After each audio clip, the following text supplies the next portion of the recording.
The mirror came off the motel wall with a slow, rasping drag, revealing a slit of hidden plaster, and then the thin corner of an aged envelope slid free, dust loosening in a motion so quiet that every investigator in the room felt the air tighten in apprehension that night. If you like stories like this, make sure to subscribe and like the video. The envelope, once ivory but now browned by 50 years of Midwestern humidity and nicotine from long-shuttered hallways, became the unlikely hinge point of a disappearance that had lived only in the margins of Omaha's aging police ledgers.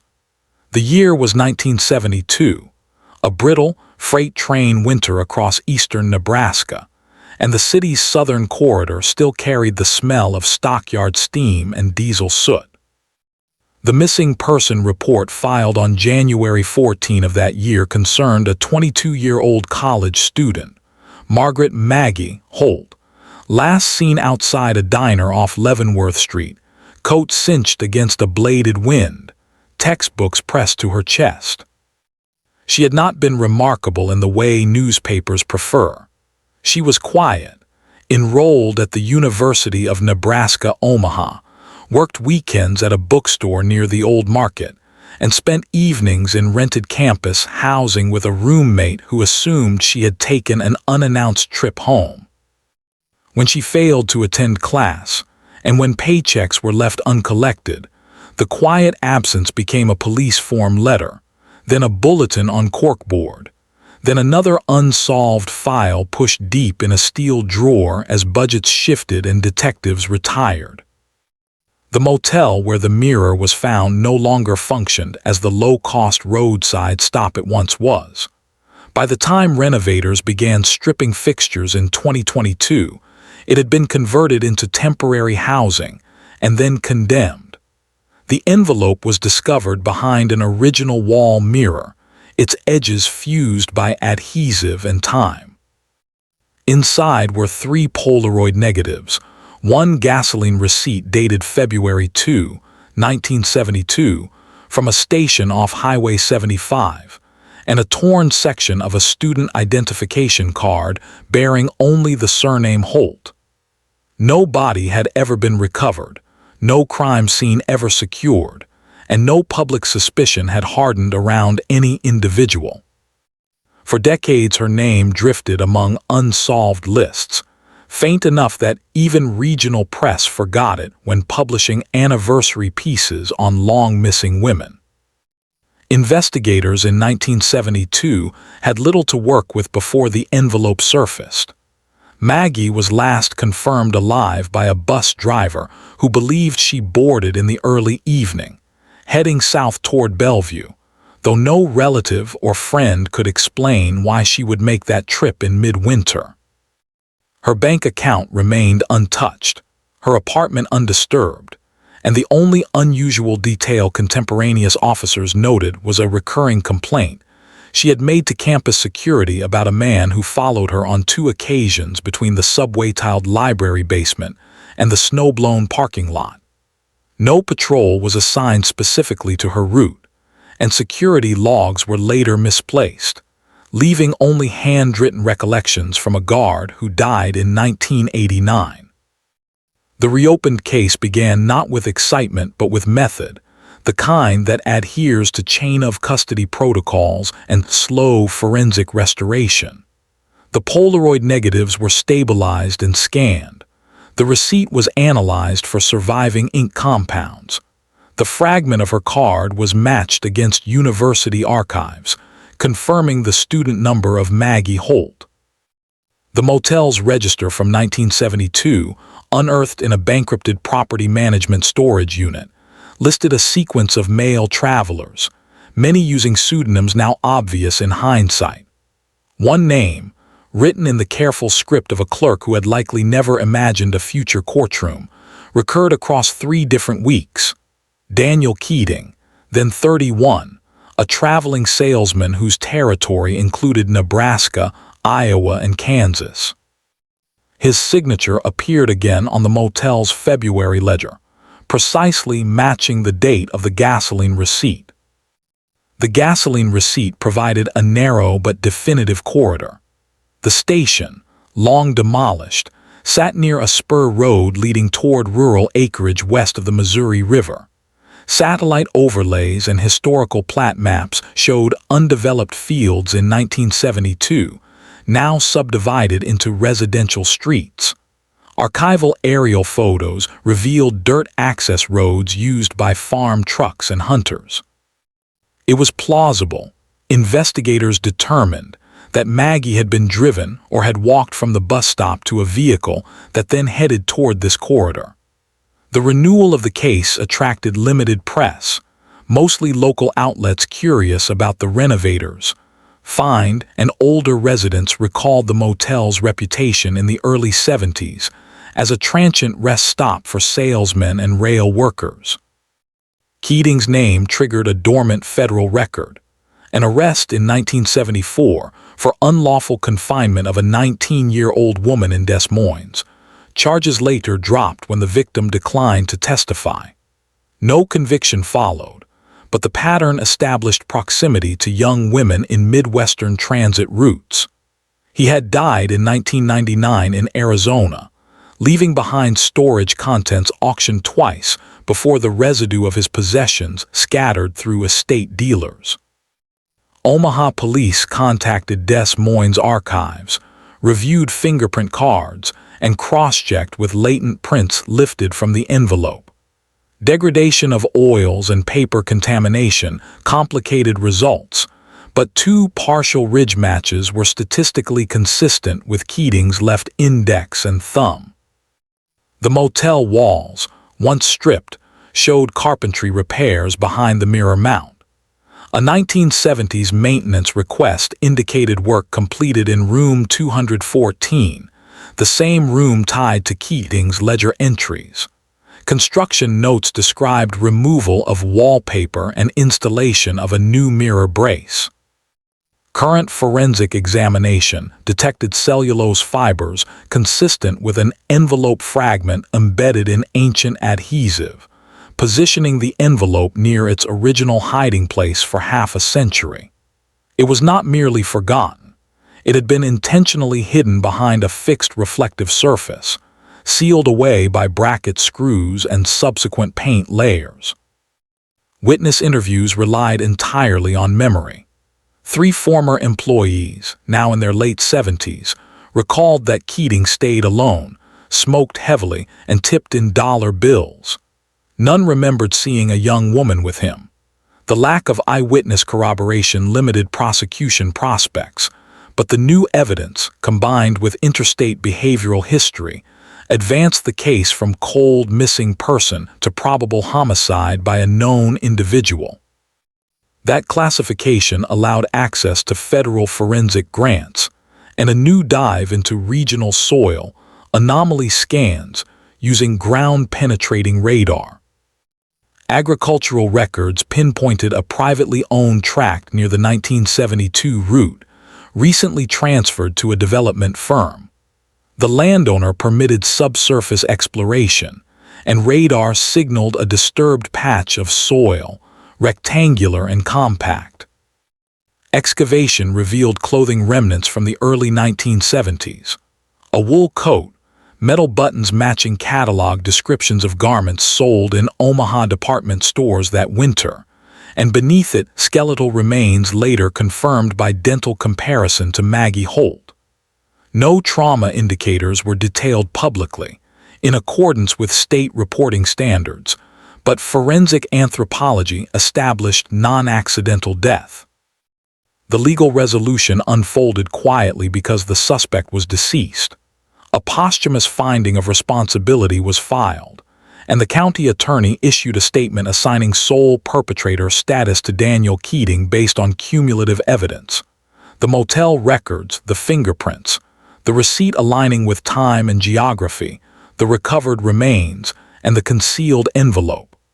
Maggie's remaining family, distant cousins in Lincoln, accepted release of remains for burial. Local press devoted a single column on page 2, framing the end not as dramatic revelation, but as the draping of final fact over a long vacant name. The aftermath brought no media storm, no televised hearings. It existed in paperwork, in corrected police indexes, and in the return of a missing person to an anchored timeline. The motel was razed, its bricks auctioned to salvage yards. The field where she was found became part of a suburban grid. Yet the plain precision of the solved case, built on one envelope slipping from behind an old mirror, remade a forgotten disappearance into a concluded narrative, restored to its rightful classification. Not vanished, not lost, but identified, acknowledged, and finally closed. The discovery site transitioned from active forensic grid to sealed archive within weeks, but the procedural path it opened demanded retrospective clarity. Once the skeletonized remains were confirmed as belonging to Margaret Holt, investigators reconstructed the 1972 timeline with the calm, bureaucratic patience that cold cases require. No dramatics, no press briefings with bright podium lights, only the steady transfer of documents from archive basement drawers to digital catalogs. The Omaha Police Department's original missing person file was carbon-copied, thin, and faint with decades of handling. The ink had bled into feathered edges, the typewriter font partially eroded, but the core remained. Last verified movement, last bus confirmation, and the unanswered absence of any leads beyond routine interviews of neighbors and classmates who remembered only her reliability and quiet academic determination. Margaret had been pursuing a degree in early education, interning at a local children's reading clinic. Her academic advisor offered nothing in 1972 beyond a general statement of her punctuality and solitary habits. The bookstore manager near the old market had noted her scheduled shift the week she vanished, uncollected wages accumulating in a drawer until quarterly closure. The city itself had changed so substantially by the time of the case reopening that forensic mapping required historical overlays, building by building, street by street, to understand the 1970s grid beneath current infrastructure. The bus route she was believed to have taken no longer existed in identical form, absorbed and rerouted across expanding suburban arteries and interchanges. The motel ledger, a literal hinge between past and present, showed that Keating checked in 3 times in the 3 weeks before her disappearance, with the February entry aligning with the gasoline receipt. Federal behavioral analysts reviewed the surviving portion of Keating's file, noting his known pattern of travel alone, renting rooms for short stays along Midwestern interstates, most of them mirroring freight and sales routes common to door-to-door product representatives of the period. 2 states had lodged complaints against him through the decade, each citing frightening but ultimately unproven accusations by young women who encountered him in bus terminals or store parking lots. Charges were never solid enough to hold, and legal structures of the time favored dismissal when testimony lacked supporting evidence. Nothing in his record indicated provable violence, only sustained proximity to young women on travel corridors. The envelope itself, fragile and faded, bore no address, stamp, or written message. Its emptiness raised an investigative question.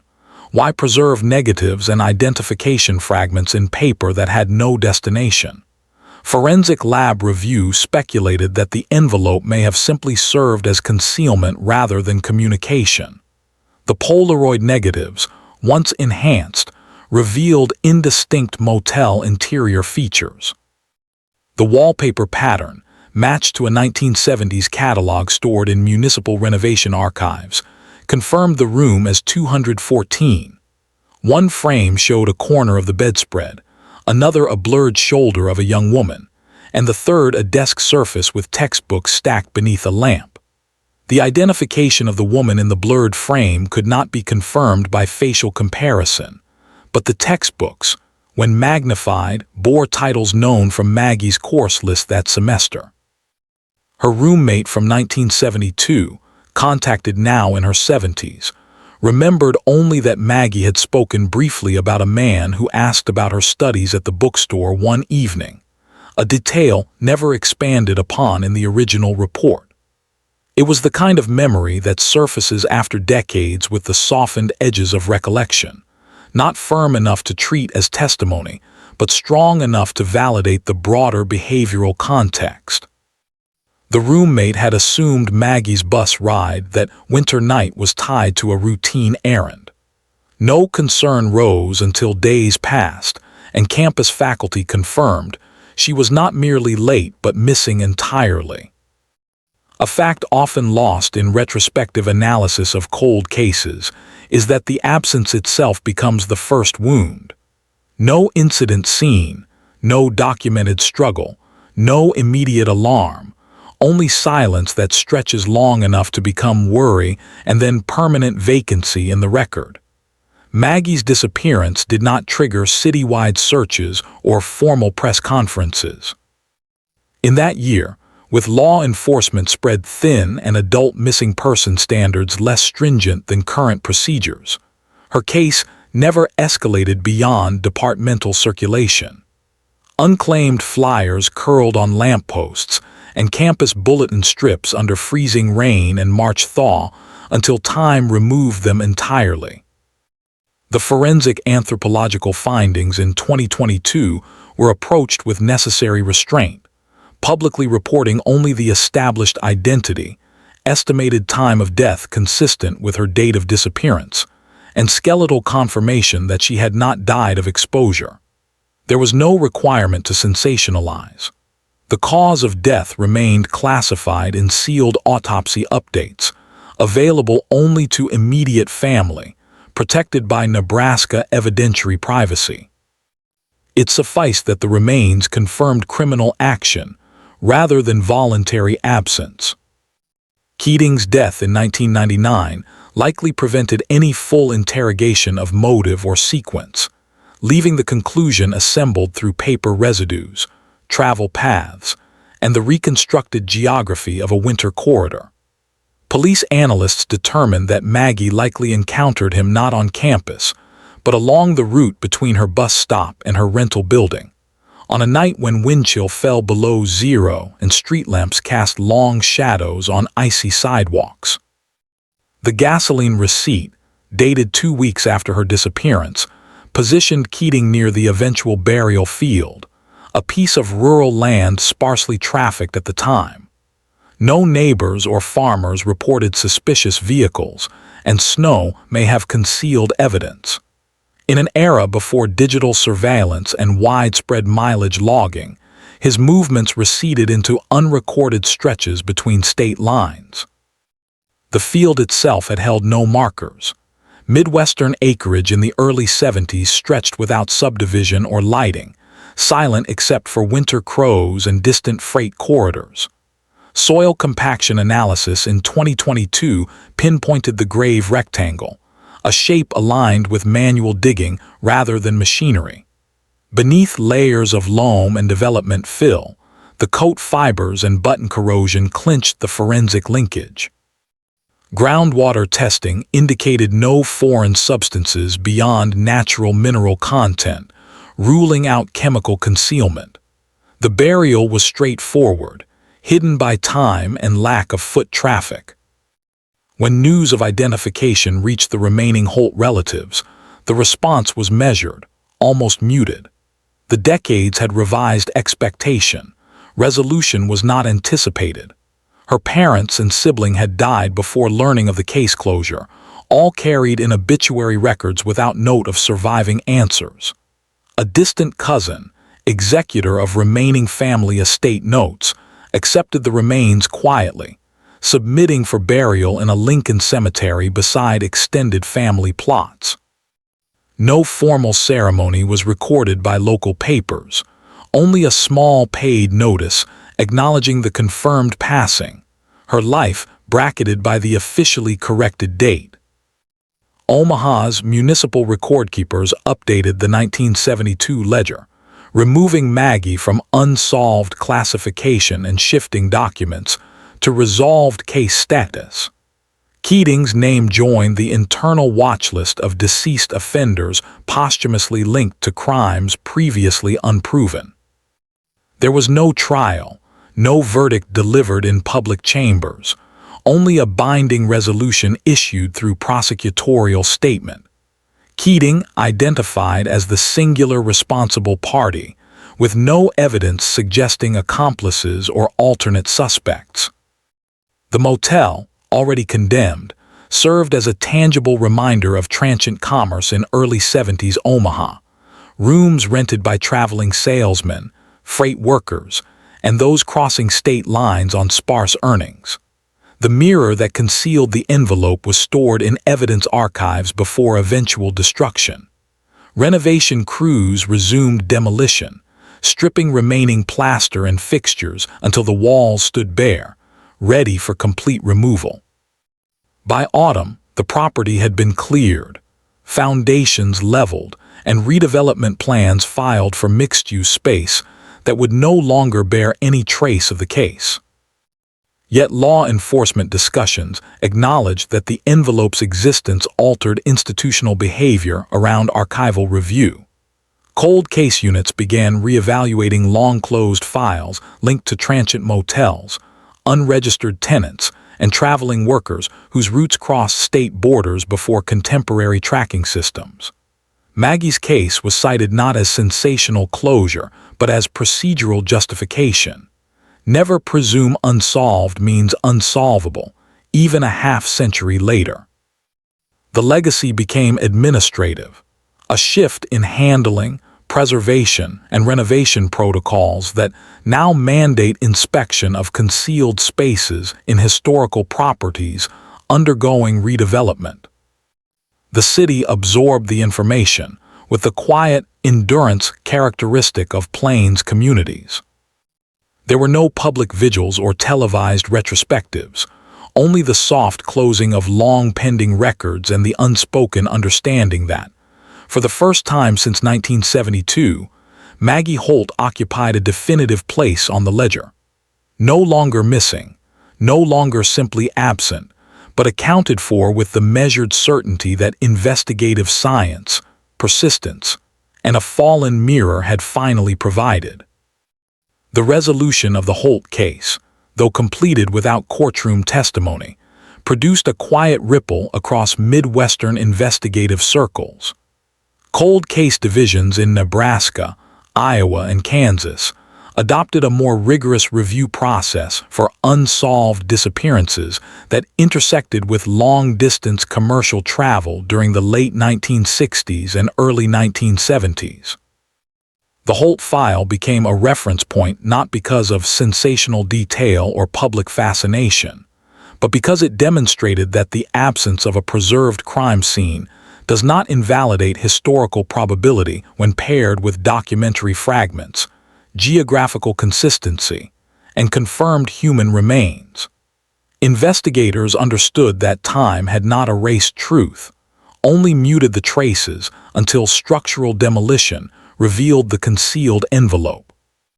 The case entered instructional modules for forensic archivists, evidence technicians, and digital catalogers, emphasizing that renovation sites are not merely construction zones, but potential evidence repositories when layered with decades of tenant turnover, unreported incidents, and undocumented transients. Her final year at the university, reconstructed through course logs and bookstore schedules, reflected the life of a student on the cusp of stable adulthood. She maintained passing grades, consistent employment, modest social interaction, and no indication of physical distress or escalating threat. The fact that she disappeared without the alarm of immediate institutional mobilization underscores the era's treatment of young adult autonomy. In 1972, authorities considered it plausible for a woman in her early 20s to leave campus or housing for extended periods without formal notice, especially if she lacked dependents. The resulting delay in official classification of her absence contributed to the erasure of potential witness recall. By the time she was reported missing, and by the time any meaningful investigative energy was applied, Maggie's movements had already dissolved into routine anonymity along winter roads, bus platforms, and motel corridors.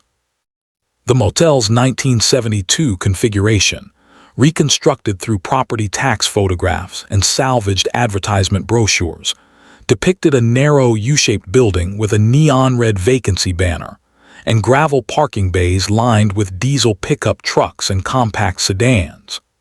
The rooms were furnished with standard walnut veneer desks, mustard-patterned carpets, and fixed wall mirrors that doubled as design anchors. It was common practice for single-room guests to remain unnoticed unless disturbances drew attention. Keating's presence there was neither memorable nor unusual. He paid cash, signed the register clearly, and left no record of disputes or complaints. His ledger entries indicated a pattern of night arrivals and early departures, consistent with his stated occupation as a regional salesman. The unobtrusive nature of his stays prevented any employee from suspecting involvement in another individual's disappearance.